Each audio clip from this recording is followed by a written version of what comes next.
আসসালামু আলাইকুম। আমি কামরুন্নাহার ম্যাডাম বলছি, সহকারী অধ্যাপক, জীববিজ্ঞান বিভাগ, greenfield school and college, Mirpur, Dhaka. নবম শ্রেণীর শিক্ষার্থীরা কেমন আছো? আশা করি তোমরা ভালো আছো এবং সঠিক নিয়মে লেখাপড়া চালিয়ে যাচ্ছ। আজকে তোমাদের লেকচার হবে অধ্যায় 4 থেকে। অধ্যায় 4 জীবনী শক্তি, জীবনী শক্তির লেকচার 3। ঠিক আছে, আজকে আমরা পড়ব শ্বসন। গত 2 লেকচার আমরা সালোক সংশ্লেষণ পড়েছি, ডিটেলস এটা জেনেছি। হ্যাঁ, শ্বসন কি দেখো, জীবের জীবন ধারণ অর্থাৎ চলন, ক্ষয়পূরণ, বৃদ্ধি, জনন প্রভৃতি জৈবিক কাজগুলো সুষ্ঠুভাবে সম্পন্ন করার জন্য শক্তির প্রয়োজন হয়। ঠিক আছে, আমরা জানি শক্তির প্রধান উৎস হলো সূর্যালোক।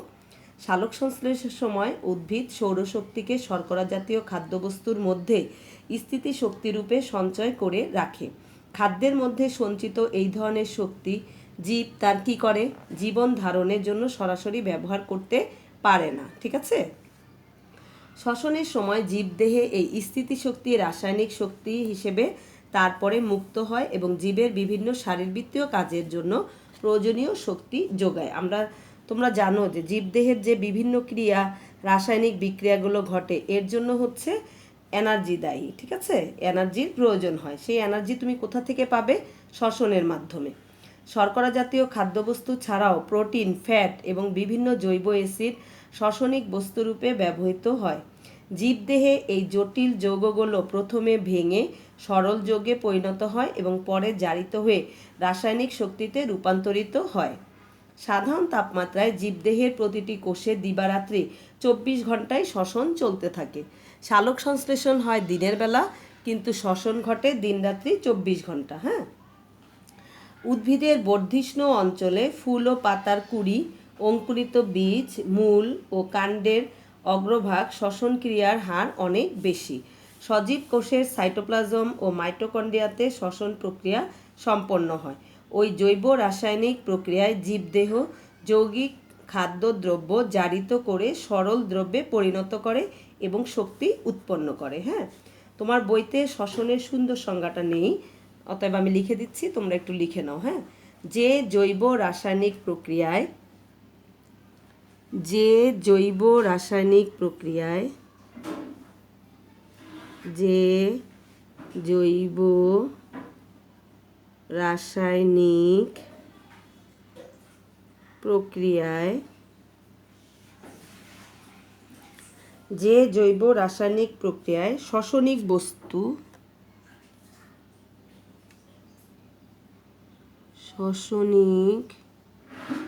বস্তু বিভিন্ন এনজাইমের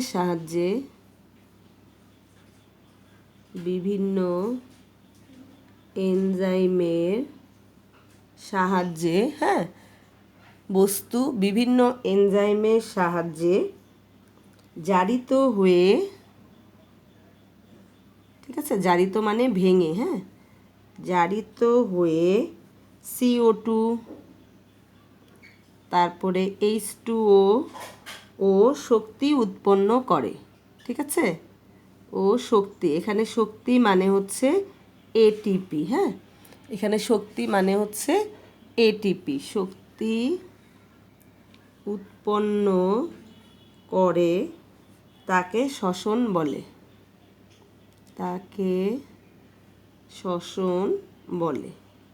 ঠিক আছে, দেখো কি বলেছি, যে জৈব রাসায়নিক প্রক্রিয়ায় শ্বসনিক বস্তু বিভিন্ন এনজাইমের সাহায্যে জারিত হয়ে কি তৈরি করে? CO2, H2O ও কি শক্তি উৎপন্ন করে। এখানে শক্তি মানে হচ্ছে ATP, তোমরা জানো, উৎপন্ন করে, তাকে শ্বসন বলে। ঠিক আছে, দেখো, শ্বসনের সময় অক্সিজেনের প্রয়োজনীয়তার ভিত্তিতে শ্বসনকে দুভাগে ভাগ করা হয়। এগুলো হলো সবাত শ্বসন, অবাত শ্বসন। তাহলে শ্বসনকে কয় ভাগে ভাগ করা যায়? 2 ভাগে ভাগ করা যায়। একটা হচ্ছে সবাত শ্বসন, একটা হচ্ছে অবাত শ্বসন। ক্লিয়ার? সবাত শ্বসন, অবাত শ্বসন। সবাত শ্বসন কোনটা? যে শ্বসন প্রক্রিয়ায় অক্সিজেনের প্রয়োজন হয় এবং শ্বসনিক বস্তু সম্পূর্ণরূপে জারিত হয়ে কার্বন ডাইঅক্সাইড, ওয়াটার এবং বিপুল পরিমাণ শক্তি উৎপন্ন করে, তাকে সবাত শ্বসন বলে।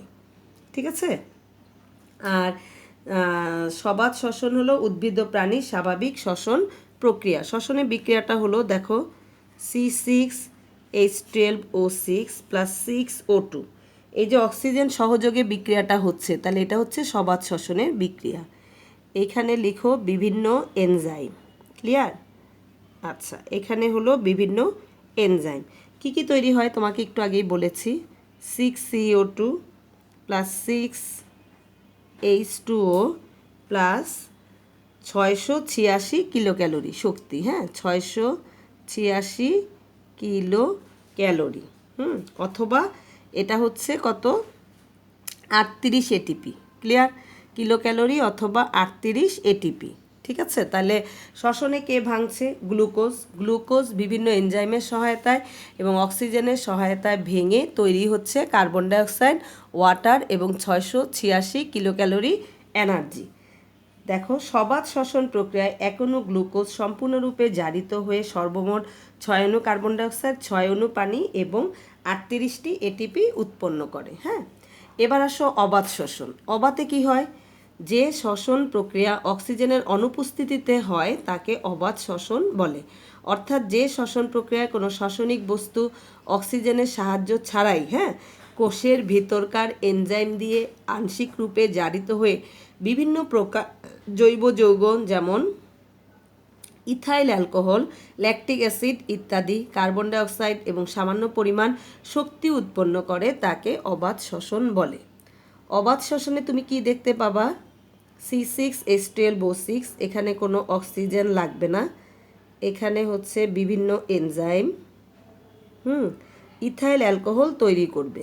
ঠিক আছে, ইথাইল অ্যালকোহলের সংকেত হলো C2H5OH। ঠিক আছে, ইথাইল অ্যালকোহল হবে, তারপরে হচ্ছে কিছু কার্বন ডাইঅক্সাইড হবে, আর হবে শক্তি। শক্তি হবে 56 কিলো ক্যালোরি। হ্যাঁ, এই 56 কিলো ক্যালোরি মানে হচ্ছে 2 এটিপি। তুমি যদি এটিপির হিসাব করো তাহলে সবাতে হবে 38 এটিপি আর অবাতে হবে 2 এটিপি। ক্লিয়ার? কেবলমাত্র কিছু অণুজীবে যেমন ব্যাকটেরিয়া, ইস্ট ইত্যাদিতে অবাত শ্বসন হয়ে থাকে। ঠিক আছে, এবার আমরা পড়ব সবাত শ্বসনের সংক্ষিপ্ত বর্ণনা। ঠিক আছে, সবাত শ্বসনের বর্ণনা। প্রথমেই আমি চলে যাচ্ছি আমার প্রবাহ চিত্রটাতে। দেখো, এখানে হচ্ছে প্রথমেই গ্লুকোজ। ঠিক আছে, গ্লুকোজ ভেঙে যাবে, গ্লুকোজ ভেঙে তৈরি হবে, আমি এক পাশ লিখছি। হ্যাঁ, গ্লুকোজ ভেঙে, আচ্ছা দুই পাশে লিখি। গ্লুকোজ ভেঙে তৈরি হবে পাইরুভিক অ্যাসিড। 1 অণু গ্লুকোজ ভেঙে তৈরি হবে 2 অণু পাইরুভিক অ্যাসিড। ক্লিয়ার? আচ্ছা, দেখো তাহলে 1 অণু গ্লুকোজ থেকে 2 অণু পাইরুভিক অ্যাসিড তৈরি হলো। কোন বিক্রিয়ায় এটা হবে? এটা হচ্ছে গ্লাইকোলাইসিস। হ্যাঁ, গ্লাইকোলাইসিস বিক্রিয়ায় এটা হবে। আর এখানে হবে 4টা এটিপি হবে, 2 NADH2 তৈরি হবে।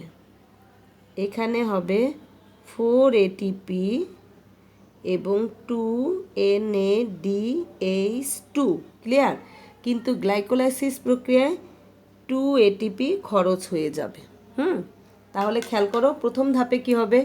গ্লুকোজ, 1 অণু গ্লুকোজ থেকে প্রথম ধাপের নাম হচ্ছে গ্লাইকোলাইসিস। দেখো, এই প্রক্রিয়ায় 1 অণু গ্লুকোজ বিভিন্ন রাসায়নিক বিক্রিয়ায় জারিত হয়ে 2 অণু পাইরুভিক অ্যাসিড উৎপন্ন করে। এই ধাপে কয় অণু দেখো খরচ হয়ে যায়? 2 অণু এটিপি খরচ হয়ে যায় এবং 2 অণু NADH2 তৈরি হয়। এই প্রক্রিয়ার জন্য কোনো অক্সিজেনের প্রয়োজন হয় না, তাই গ্লাইকোলাইসিস সবাত ও অবাত দ্রুতই কমন ধাপ। ঠিক আছে, গ্লাইকোলাইসিসের বিক্রিয়াগুলো কোষের সাইটোপ্লাজমে ঘটে থাকে। ক্লিয়ার? এরপরে ধাপ 2 হচ্ছে অ্যাসিটাইল কোয়ে সৃষ্টি। তুমি দেখো, এই পাইরুভিক অ্যাসিড থেকে তৈরি হবে অ্যাসিটাইল কোয়ে। ঠিক আছে, অ্যাসিটাইল কোয়ে, এখানেও সেম প্রোডাক্ট হবে অ্যাসিটাইল কোয়ে। হ্যাঁ, আর এখানে হচ্ছে আসার পথে আসার পথে 1 অণু করে কার্বন ডাইঅক্সাইড বের হয়ে যাবে। কার্বন ডাইঅক্সাইড বের হয়ে যাবে, তাহলে এটা আমি বাইরের দিকে আঁকবো। আর তৈরি হবে একটা NaDH2 এপাশ থেকে, একটা NaDH2 এখান থেকে তৈরি হবে। ক্লিয়ার? এটাই হচ্ছে আমার 2 নাম্বার ধাপ, অ্যাসিটাইল কোয়ে সৃষ্টি। তাহলে তুমি কি বলবা? 1 অণু পাইরুভিক অ্যাসিড থেকে 1 অণু অ্যাসিটাইল কোয়ে সৃষ্টি হয়। এখানে সৃষ্টি হওয়ার সময় 1 অণু করে কার্বন ডাইঅক্সাইড এবং 1 অণু NaDH2 তৈরি হয়। সুতরাং 2 পাশ থেকে 2 অণু কার্বন ডাইঅক্সাইড এবং 2 অণু NaDH2 তৈরি হবে। ক্লিয়ার? এরপরে দেখো 3 নাম্বার ধাপ হচ্ছে, ধাপ 3 হচ্ছে ক্রেবস চক্র। এরপরে অ্যাসিটাইল কোয়ে প্রবেশ করবে কোথায়? ক্রেবস চক্র। ক্রেবস চক্রে প্রবেশ করবে। হ্যাঁ, অ্যাসিটাইল কোয়ে এরপরে প্রবেশ করবে ক্রেবস চক্রে। ক্লিয়ার? আচ্ছা, ক্রেবস চক্রে প্রবেশ করার পর এখানে তাদের 2 অণু করে কার্বন ডাইঅক্সাইড বের হয়ে যাবে। এখান থেকে 2 অণু কার্বন ডাইঅক্সাইড বের হবে, এপাশ থেকেও 2 অণু কার্বন ডাইঅক্সাইড বের হয়ে যাবে। ক্লিয়ার? আচ্ছা দেখো, 2 অণু করে কার্বন ডাইঅক্সাইড বের হয়ে যাবে এবং এখানে তৈরি হবে 3 NaDH2, 3 NaDH2, একটা হবে FADH2 এবং একটা হবে GTP। ক্লিয়ার? এরকম এই পাশ থেকেও তৈরি হবে 3 NaDH2, একটা হবে FADH2 এবং একটা হবে GTP। ক্লিয়ার? তাহলে এই শক্তিগুলো এখানে তৈরি হবে। আর দেখতেই পাচ্ছ যে 2 অণু করে কার্বন ডাইঅক্সাইড বের হয়ে যাবে। এরপরে দেখো ধাপ 4-এ আছে ইলেকট্রন প্রবাহতন্ত্র। এই যে আমার সবগুলো এনার্জি সবাই কোথায় প্রবেশ করবে? Electron transport system. হ্যাঁ, ইটিএসে প্রবেশ করবে। ইটিএসে প্রবেশ করে সবগুলো কি হবে? শক্তিগুলো ভাঙবে। হ্যাঁ, শক্তিগুলো ভেঙে বা জারিত হয়ে তৈরি করবে কি কি? দেখো, কার্বন ডাইঅক্সাইড, তারপরে তুমি পড়েছো ওয়াটার, তারপরে হচ্ছে 38টা এটিপি তৈরি হবে, প্লাস তাপ শক্তি তৈরি হবে। প্লাস কি হবে? তাপ শক্তি। ক্লিয়ার? এইটা তুমি আলটিমেটলি লাস্টে পাবে। ঠিক আছে? এটাই হলো 4 ধাপ। নাম্বার 4 ধাপে আছে ইলেকট্রন ট্রান্সপোর্ট সিস্টেম। এখানে কি হয়? উপরোক্ত 3টি ধাপে যে NaDH2, FADH2 এবং GTP এগুলো জারিত হয়ে পানি, তারপরে উচ্চ শক্তির ইলেকট্রন এবং প্রোটন উৎপন্ন হয়। উচ্চ শক্তি সম্পন্ন ইলেকট্রনগুলো ইলেকট্রন প্রবাহতন্ত্রের মধ্যে দিয়ে প্রবাহিত হওয়ার সময় যে শক্তি প্রদান করে সেই শক্তি এটিপি তৈরিতে ব্যবহৃত হয়। এবং এই ক্রেবস চক্র এবং ইলেকট্রন প্রবাহতন্ত্র ইটিএস এগুলা ঘটে কোথায়? মাইটোকন্ড্রিয়ায়। ঠিক আছে? এগুলা তুমি ঘটতে দেখতে পাবে মাইটোকন্ড্রিয়ায়। ক্লিয়ার? আচ্ছা, এটাই হলো সবাত শ্বসনের ধাপের সংক্ষিপ্ত বর্ণনা। সবাত শ্বসনের বর্ণনা। আমি এতক্ষণ কি পড়ালাম? সবাত শ্বসনের বর্ণনা। হ্যাঁ, সংক্ষিপ্ত বর্ণনা। ঠিক আছে? যদি এটা আসে তুমি এরকম চিত্রটা দিয়ে, আমি যে 4টা ধাপে এটা বর্ণনা করলাম তুমি এটা বর্ণনা করে দিবে। ক্লিয়ার? চিত্র হচ্ছে সবাত শ্বসনের প্রবাহ চিত্র। চিত্র হবে সবাত শ্বসনের প্রবাহ চিত্র। এটা হচ্ছে একটা প্রবাহ চিত্র। যেহেতু এটা প্রবাহ চিত্র সেহেতু এটা তুমি কলম দিয়েও আঁকতে পারো, অসুবিধা নেই। হ্যাঁ, এরপরে দেখো, আমি একটু আগেই তোমাকে বলেছি সবাত শ্বসনে 38 এটিপি তৈরি হয়। হ্যাঁ, তাহলে এখন আমরা পড়ব 38 এটিপি এর হিসাব। ঠিক আছে? 38 এটিপি এর হিসাব আমরা পড়ব।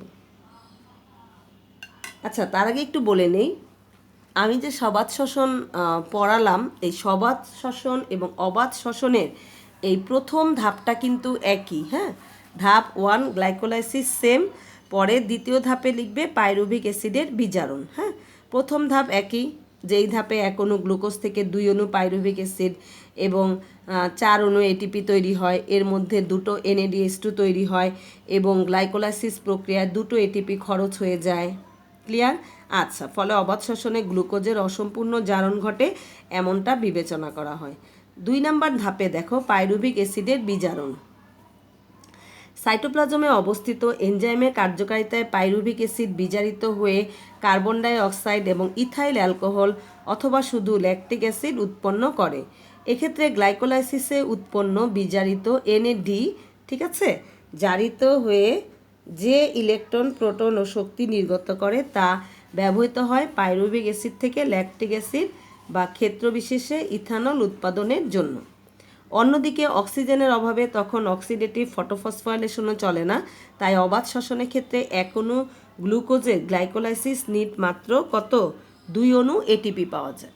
ঠিক আছে, আমি একটু আগেই বলেছিলাম যে সবাধ শ্বসনের বিক্রিয়ায় পাবে 38 এটিপি এবং অবাধ শ্বসনের বিক্রিয়ায় পাবে 2 এটিপি। হ্যাঁ, এখানে আমি লিখে দেই, এটা হচ্ছে 38 এটিপি আর এটা হচ্ছে 2 এটিপি। ক্লিয়ার? আচ্ছা, এবার দেখো আমি এখন পড়াবো সবাধ শ্বসনের 38 এটিপি এর হিসাব দেখাও। তোমাকে 38 এটিপি এর হিসাব দেখাতে হবে। তুমি একটু খেয়াল করো এখানে কয়টা NADH2 আছে, একটু গুনো তো। দেখো এখানে 3টা, এখানে 3টা, তাহলে কয়টা হলো? 6টা। তারপরে 7 8, এখানে কয়টা? 2 10, 8 আর 2 10। হ্যাঁ, তাহলে 10টি কি তৈরি হলো? 10টি NADH2 সমান সমান 10 × 3, কারণ আমরা জানি এক অণু NADH2 সমান 3 এটিপি। ঠিক আছে, তাহলে 3 10 30, যেহেতু কি 1 NADH2 সমান সমান 3 এটিপি। ক্লিয়ার? তারপরে দেখো তো কয়টা FADH2 হয়েছে। পুরো বিক্রিয়ার মধ্যে আমার কিন্তু FADH2 আছে, এটা আর এইটা, তাহলে কয়টি? 2টি FADH2। হ্যাঁ, তাহলে 2 × 2 সমান সমান কত হবে? 4, কারণ যেহেতু 1 FADH2 সমান সমান 2 এটিপি। কত এটিপি? 2 এটিপি। ক্লিয়ার? আর দেখো এখানে কয়টা আমার এটিপি আছে, একটু খেয়াল করো। এখানে আছে 4টা না, আর গ্লাইকোলাইসিস প্রক্রিয়ায় বলেছি খরচ হয়ে যায়, খরচ হয়ে যায়। এই 2টা এটিপি হচ্ছে খরচ হয়ে যায়, আর এটা তৈরি হচ্ছে 4টার থেকে 2টো খরচ হয়ে গেল, থাকলো কয়টা তোমার? 2টা। এই 2টার সাথে আর এখানে জিটিপি সমান সমান কি? এটিপি। ঠিক আছে, তাহলে তুমি লিখতে পারো জিটিপি সমান সমান এটিপি সমান সমান 6 - 2 সমান সমান কত? 4। 4টা এটিপি, তাহলে কত? দেখো 30 আর 4 34 আর 4 38 এটিপি। ক্লিয়ার? দেখছো? ঠিক আছে, তাইলে আমার কয়টা এটিপি হলো? 38টা এটিপি হলো। এখানে হলো 30টা এটিপি, এখানে হলো 2 দুগুণে 4, এখানে হলো শুধু একটা। ঠিক আছে, 4টা। তাহলে আমার 30 4 34 4 38, এটা হলো আমার সবাধ শ্বসনে উৎপন্ন 38 এটিপি এর হিসাব। তুমি দেখতেই পাচ্ছ এটা হচ্ছে সূত্র, এটা মনে রেখো। হ্যাঁ, এক অণু NADH2 সমান 3 এটিপি, এক অণু FADH2 সমান 2 এটিপি, আর জিটিপি সমান সমান এটিপি। সুতরাং এটা হচ্ছে তোমার 38 এটিপি এর হিসাব। ঠিক আছে, আজকে যা পড়ালাম বাবারা, একটা লাইনের একটা অক্ষরও এখান থেকে বাদ দেওয়া যাবে না। ঠিক আছে, শ্বসনের বিক্রিয়া পড়বে, প্রথমে শ্বসনের রিয়েকশানটা পড়বে, বিক্রিয়া পড়বে, তারপরে সবাধ শ্বসন অবাধ শ্বসনের তুলনা পড়বে। শ্বসন হলো 1 নম্বরের জন্য পড়বে, সবাধ শ্বসন অবাধ শ্বসনের তুলনা পড়বে 2 নম্বরের জন্য, তারপরে হলো সবাধ শ্বসনের বর্ণনা পড়বে। এই 4টা সহ প্রবাহ চিত্রটা সহ এটা পড়বে। তারপরে হচ্ছে সবাধ শ্বসনে 38 এটিপি এর হিসাব। ঠিক আছে, এখান থেকে যে কোনো প্রশ্ন যেভাবেই হোক, এটা কিন্তু তোমাদের জন্য অনেক ইম্পর্টেন্ট। হ্যাঁ, হয় C3 দিয়ে কোশ্চেন হবে, না হয় এই সবাধ শ্বসন দিয়ে কোশ্চেন হবে। হ্যাঁ, আচ্ছা, আজকে এ পর্যন্তই। 38 এটিপি এর হিসাবটা ভালো করে দেখো, এটা আসলে 3-এর জন্য আসবে, আর সবাধ শ্বসন হচ্ছে 3 অথবা 4। ঠিক আছে, আর হচ্ছে শ্বসনের বিক্রিয়া হচ্ছে 1, বিক্রিয়া সহ লিখবে। এই যে বিক্রিয়া, শ্বসনের বিক্রিয়া বলতে আমরা সবাত শ্বসনের বিক্রিয়াটাকেই বুঝি, ঠিক আছে। আচ্ছা, আর 38 এটিপি এর হিসাব, ঠিক আছে। এই পর্যন্তই থাক আজকে। তোমরা বাসায় এটা SW করবে, হ্যাঁ, সবাত শ্বসনের প্রবাহ চিত্রটা লিখে SW করবে। আর যদি কারো কোনো সমস্যা থাকে আমাকে জিজ্ঞেস করো, হ্যাঁ। আজকে এ পর্যন্তই। তোমাদের ধন্যবাদ আনতে কামরুন নাহার ম্যাডাম। আল্লাহ হাফেজ।